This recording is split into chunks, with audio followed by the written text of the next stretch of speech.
My name is Luna, and I've been married to Lucas for 3 years. We used to live alone when we were dating. But after we got married, we moved in with Lucas's dad because his job was nearby. Even after we got married, I kept working, but I had to quit my job because Lucas's dad needed help. He started having memory problems about 1.5 years ago, and it got worse over time, so he needed someone to take care of him. At first, we thought about sending him to a nursing home, but Lucas really didn't want to. He asked me to take care of his dad at home, so I agreed. Luna, please, let's try to take care of my dad here. I don't want him to go to a nursing home, Lucas begged. I understood how he felt, but it was a big responsibility for me, and I wasn't sure if his dad wanted me to take care of him that much. So I asked Lucas to help me as much as he could. I had never seen Lucas beg like that before, so I thought he would support me. But taking care of his dad turned out to be harder than I thought. His dad needed help with simple things like walking, using the bathroom, and taking a bath. He could still move around, but he often tripped and fell because he couldn't support himself. So Lucas and I decided to change our house to make it safer for his dad. Even though we were still paying off debts, we realized that his dad's safety was more important. At first, Lucas helped a lot with taking care of his dad. But as time went on, he started saying he was too busy with work to help. And after about 1 year of taking care of his dad, he stopped helping altogether. He even started going out on his days off instead of helping me. My father-in-law's health was declining, and he needed more help with basic things like using the bathroom and taking a bath. It became too much for me to handle on my own, so I talked to my husband about it. You promised to help, didn't you? When was the last time you actually helped out? It's been months, I said to him. He needs more care than I can give him alone. I'm feeling overwhelmed, I added. I think we should seriously consider putting him in a nursing home instead of trying to take care of him at home, I suggested. We agreed to take care of him at home until the end, but at least we should consider getting professional caregivers involved. Your dad needs more help than we can give him alone, and there are people who are trained to do this. I'm not strong enough to handle everything, especially tasks like bathing, I explained. But my husband didn't agree with me. He got upset and left before we could finish talking. Lately, I've noticed he's been stressed about money. However, I couldn't keep taking care of his dad on my own. So even without my husband's approval, I started arranging for home care services. His dad was assessed as needing a high level of care. So we arranged for a caregiver to come 5 times a week for about an hour each day. We also made a plan with our long-term care insurance, so I wasn't worried about the cost. But we hit a snag on the first day of home care services. Hi, I'm Mira, your caregiver. I'm here to help you from now on, she said. Nice to meet you, Mira. I'm looking forward to working with you, I replied.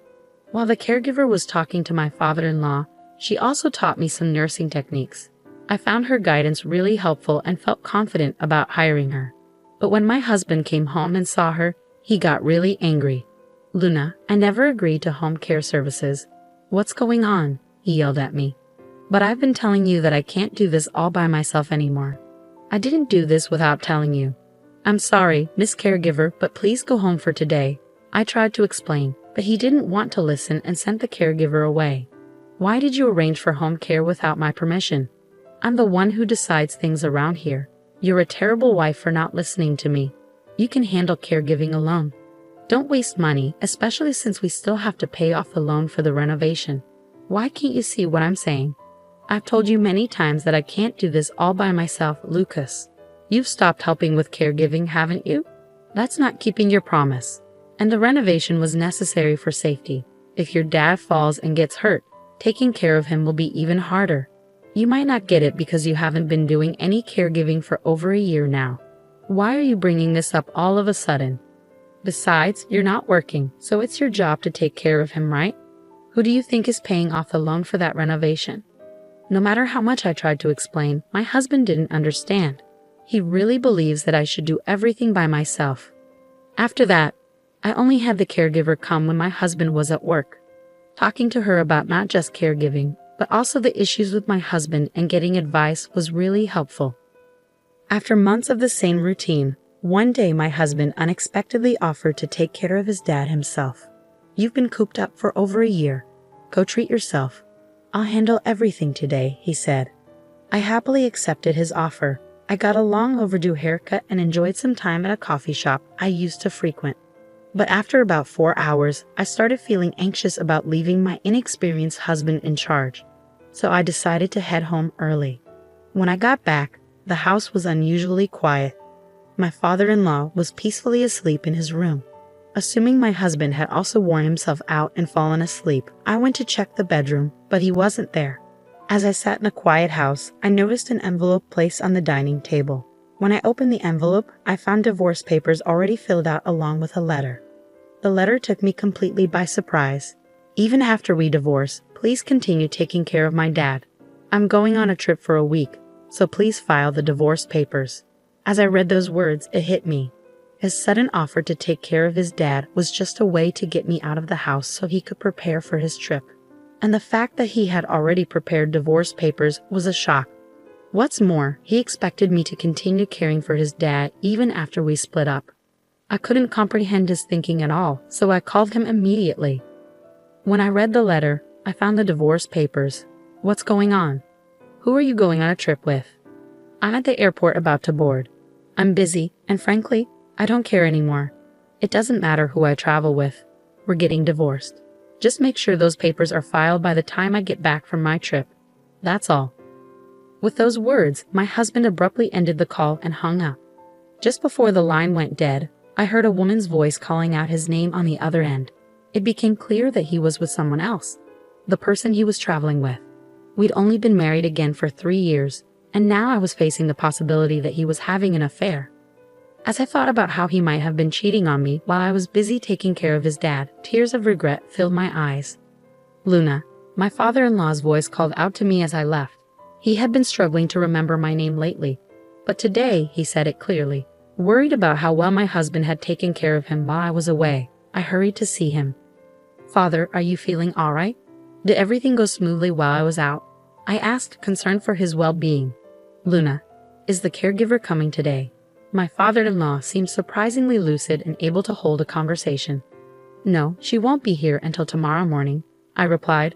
Ah, I see. Could you bring me some paper and a pen? He requested. My father-in-law, who usually struggled with writing due to his condition, seemed different today, more refined. I remembered reading that writing could help with dementia symptoms, so I agreed and fetched him some paper and a pen.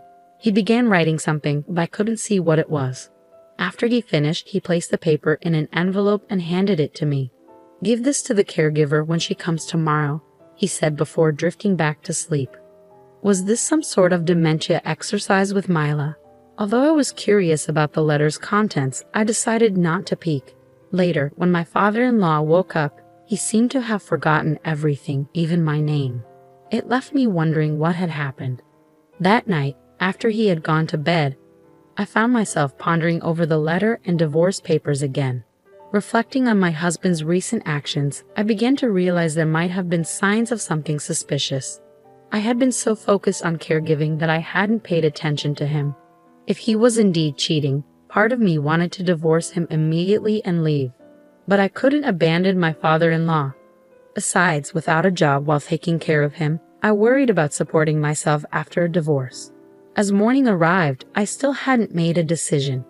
Mira came by, and I handed her the letter from my father-in-law.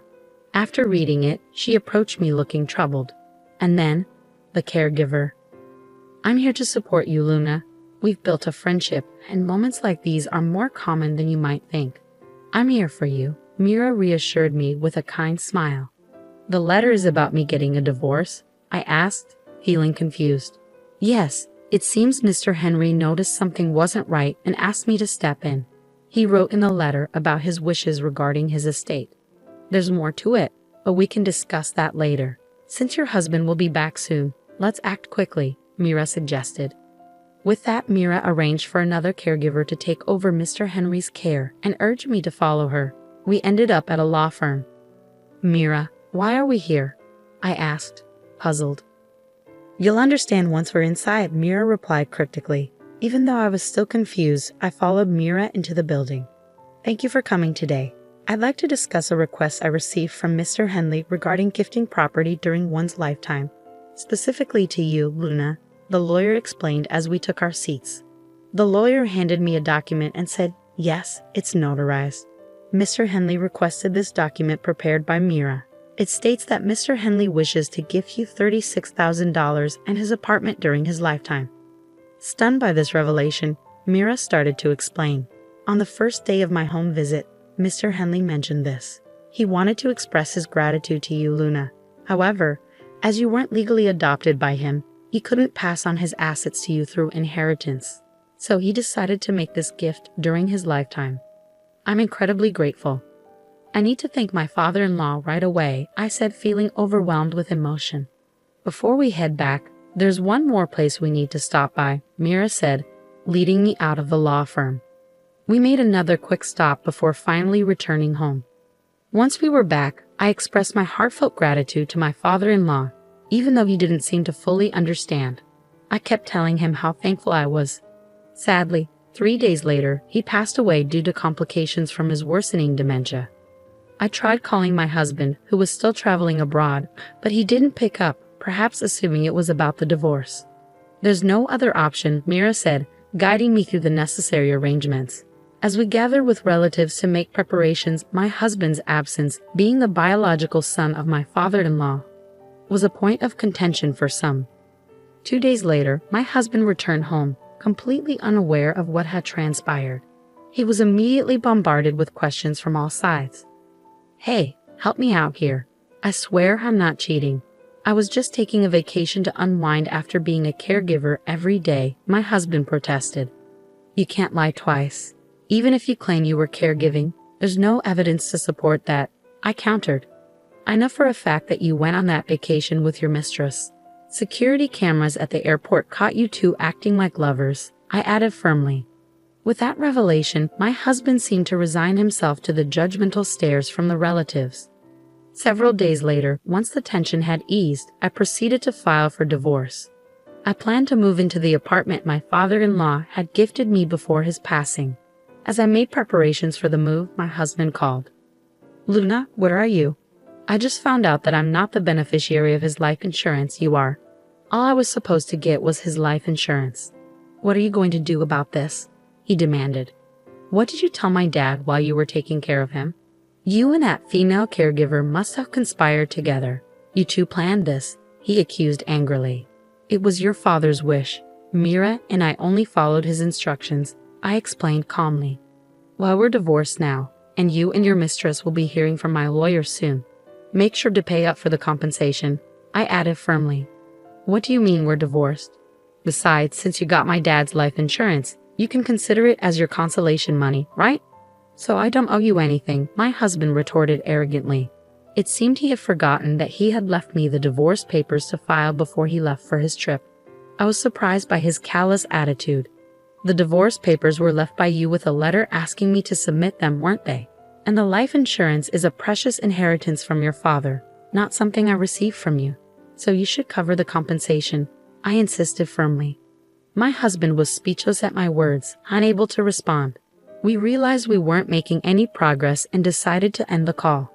He continued to call several times afterward, but following Mira's advice, I changed my phone number.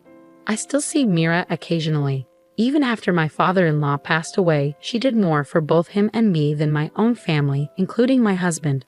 I'm truly grateful to her. Eventually, it seemed that the truth reached my husband and his mistress, and I received a call from their lawyer. Lucas told me you were the one in charge, even though I didn't know the full story. I'm sincerely sorry for going on that trip while Lucas's father was struggling. I've already paid the compensation, and I don't plan to see Lucas anymore, she said. That's how things went down. I thought they might refuse to pay, so I was surprised when they didn't.